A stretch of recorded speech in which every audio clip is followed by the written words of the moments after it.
बाल, किशोर या फिर महिलाओं के लिए तनाव प्रबंधन की आवश्यकता और तकनीकों पर चर्चा कीजिए। देखिए कई बार क्वेश्चन ऐसे भी पूछा जाता है, सिर्फ बाल वगैरह से रिलेटेड, सिर्फ बाल का पूछ ले या फिर सिर्फ किशोरों का पूछ ले या फिर सिर्फ महिलाओं का पूछ ले, ऐसे भी पूछा जाता है।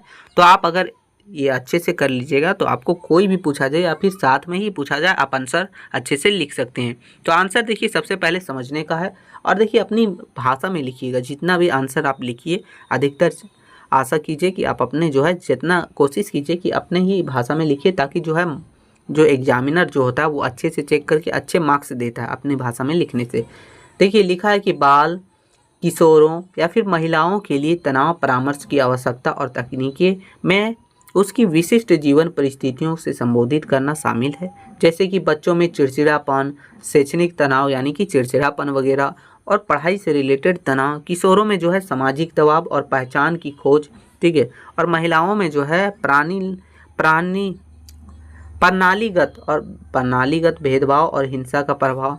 तकनीकों में बच्चों के लिए खेल आधारित चिकित्सा, किशोरों के लिए कॉग्निटिव, ठीक है, कॉग्निटिव बिहेवियरल थेरेपी जिसको बोलते हैं सीबीटी, ठीक है, और माइंडफुलनेस, और महिलाओं के लिए सशक्तिकरण नारीवादी चिकित्सा जिसको ईएफटी के नाम से जानते हैं शामिल है, जो उसे जो है प्रभावी मुकाबला कौशल विकसित करने और भावनात्मक लचीलापन बनाने में मदद करती है। यानी इन सभी प्रॉब्लम से जो है रोकथाम के लिए ये सब चीज़ किया जाता है, ये सब परामर्श की तरीके अपनाए जाते हैं। एक एक करके हम लोग देखेंगे। पहले हो गया कि बाल और किशोरों में तो परामर्श की आवश्यकता क्यों है। सबसे पहले आवश्यकता देखते हैं। तो लिखा है कि बदलती शैक्षणिक मांग, सामाजिक दबाव और पारिवारिक मुद्दों तनाव पैदा कर सकते हैं। यानी कि जो भी पढ़ाई वगैरह से रिलेटेड बदलती शैक्षणिक मांग है, फिर सामाजिक मुद्दा है, फिर पारिवारिक मुद्दा है, इन सभी कारण से तनाव पैदा हो सकते हैं। किशोरों में चिड़चिड़ापन, चिंता, डिप्रेशन जैसे लक्षण अधिक हो सकते हैं, जो उन्हें जो है क्या कर सकते हैं, अपनी भावनाओं को व्यक्त करने में असमर्थ होने का कारण प्रकट होते हैं। तो ये सब कारण जो है किशोरों में बढ़ते जा रहे हैं। फिर आगे है कि तनाव को प्रभावी ढंग से प्रबंधित करने के लिए युवाओं के लिए मुकाबला करने की रणनीति विकसित करना महत्वपूर्ण है, जो कौन करता है, परामर्श करता है, ठीक है, काउंसलिंग करता है। आगे इसके तकनीकें देखा जाए तो बच्चों के लिए क्या किया जाता है, इसका तकनीकें कैसे मतलब इसे जो है मैनेज किया जाता है वो। तो बच्चों के लिए देखिए खेल आधारित चिकित्सा, कला, कहानी कहने जैसे तकनीक, यह बच्चों को अपनी भावनाओं को सुरक्षित वातावरण में व्यक्त करने और स्वास्थ्य संबंधी कौशल बनाने में मदद करता है। तो ये है बच्चों के लिए। अब है किशोरों के लिए क्या है।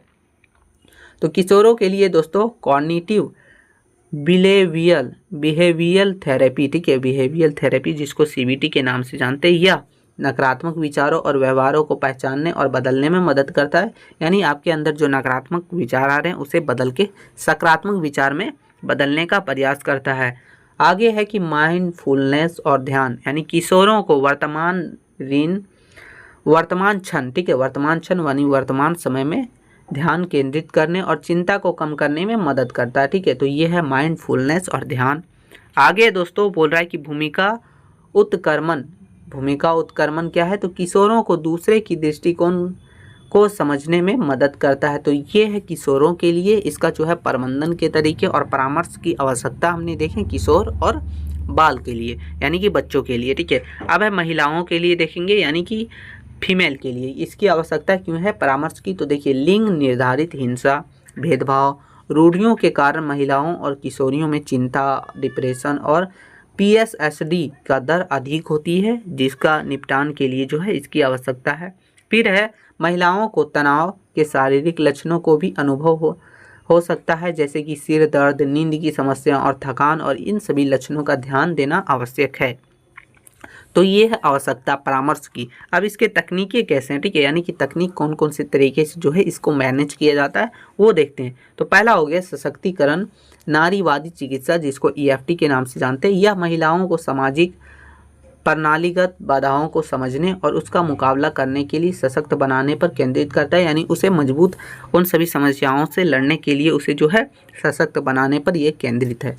दूसरा हो गया समूह चिकित्सा, यानी कि यह एक सहायक समुदाय या भी साझा अनुभवों के लिए एक मंच प्रदान करता है, यानी कि बहुत सारे लोग से जो है समूह के रूप में या चिकित्सा के रूप में काम करता है। आगे है सशक्तकरण परामर्श यानी महिलाओं को आत्मसम्मान और आत्मनिर्भरता को बढ़ावा देने वाली रणनीतियों को विकसित करने में ये मदद करता है।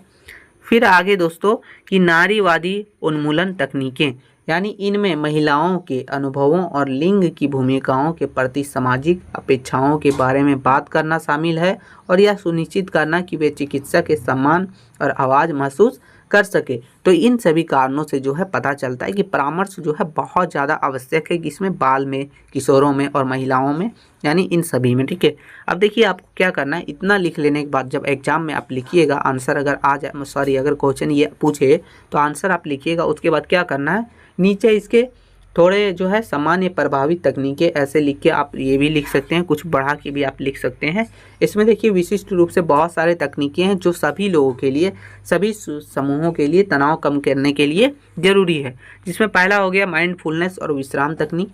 ये जो है महिलाओं के लिए भी है, बाल के लिए भी है और किशोरों के लिए भी, जिसमें से गहरी सांस लेना, योग करना, ध्यान करना। फिर है दोस्तों दूसरा कि शारीरिक स्वास्थ्य पर ध्यान, जिसमें पर्याप्त नींद लेना और नियमित व्यायाम करना। तो ये सब चीज़ जो है तनाव को कम कर सकता है। आगे है स्वस्थ जीवन शैली, यानी संतुलित आहार अपनाना और कैफीन शराब सेवन को सीमित करना, यानी इन सभी से दूर होना, यानी भी सीमित करना। फिर है सामाजिक जुड़ाव, मित्रों और परिवार के साथ गुणवत्तापूर्ण समय बिताना, यानी कि उनके साथ अपनी बात साझा करना या फिर उनके साथ समय बिताना। तो इन सभी कारणों से जो है तनाव वगैरह कम किया जा सकता है। ठीक है, तो देखिए अब निष्कर्ष देखते हैं। बोल रहा है कि बाल, किशोरों और महिलाओं के लिए तनाव परामर्श बहुत महत्वपूर्ण है क्योंकि उनके तनाव के कारण अलग अलग होती है। सफल परामर्श के लिए बच्चों हेतु खेल चिकित्सा, किशोरों के लिए गोपनीयता और महिलाओं के लिए सशक्तिकरण जैसी विशिष्ट तकनीकों का उपयोग करके जो है इसका तनाव को प्रभावी ढंग से प्रबंधित किया जा सकता है। तो ये था दोस्तों हम लोग का स्ट्रेस मैनेजमेंट का एक मुख्य क्वेश्चन जो आपको करना है। अगर एग्जाम में पूछे तो आपको ऐसा ही लिख देना है। ठीक है, थोड़ा भी हेल्पफुल लगा तो एक छोटा सा लाइक कर दीजिएगा, प्लेलिस्ट में जाके विजिट जरूर कर लीजिएगा। साथ ही साथ टेलीग्राम चैनल का लिंक है, वहाँ से जाके ज्वाइन कर लीजिए क्योंकि PDF वगैरह आपको वहीं मिलते हैं। मिलते हैं नई वीडियो में, तब तक के लिए जय हिंद मित्रों।